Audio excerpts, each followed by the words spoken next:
There are many people in society that have physical disabilities. Some have difficulty walking. Some have difficulty seeing. A small percentage of these people have locked-in syndrome, which is complete paralysis of the body usually caused by some sort of injury or illness, leaving only the ability to blink or look around. We believe that everyone, able-bodied or disabled, deserves to experience quality of life to the fullest, and our solution, the Reflecta, is designed to address this particular disability. The Reflecta is a pair of glasses that recognizes objects and detects eye closure using a Charmed Labs Pixie 2 camera and a Pololu QTR reflectance sensor, all running on a single Arduino Uno. The camera is trained to detect certain objects in view based on color and shape, and each shape is given a certain identification number. If the object is detected, the number is sent to the Arduino and assigned a name. The reflectance sensor, on the other hand, detects whether the user's eye is closed based on changes in light reflectance to confirm that the object is the one the user wants. An LCD displays both the object's name and the user's confirmation to be read by an assistant for the user. Lighting conditions can affect the Reflecta's performance, so upon first use, the Reflecta can be calibrated. First, the reflectance sensors are calibrated by plugging the Reflecta into a computer with the Arduino IDE installed. The user then closes his or her eye and opens it again while wearing the Reflecta.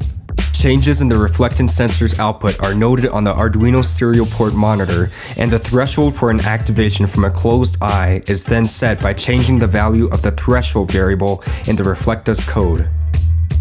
Next, the camera is trained on certain objects by first selecting the identification number to overwrite by holding down the main button, and then placing the object in front of the camera until the color of the object is mirrored on the camera's LED. The button is then clicked again to confirm the object. The name of the object can then be specified in the code based on the identification number. This process can be repeated for every object the user wishes to use. Once everything is fully configured, the Reflecta can either continue to run off of USB power or run off of a 9-volt battery for better portability. Various tests were performed on the Reflecta to ensure that the sensors worked as expected. For the reflectance sensors, a small testing system was built on a breadboard where different levels of reflectance were indicated as differently colored LEDs to gauge the optimal reflectance values for the final prototype. For the camera, a program that was included with the camera was used to display what it detected to make sure that the objects that were programmed into the camera consistently matched with what the camera saw. Currently, up to 7 unique objects can be distinguished by the Reflecta. Here you can see how the LCD display changes depending on the object detected or the user's eyelid closure. The eye has to be very intentionally closed to activate, so it naturally ignores blinking, effectively avoiding false positives. This design is currently a proof of concept, but it can be expanded given more time and resources.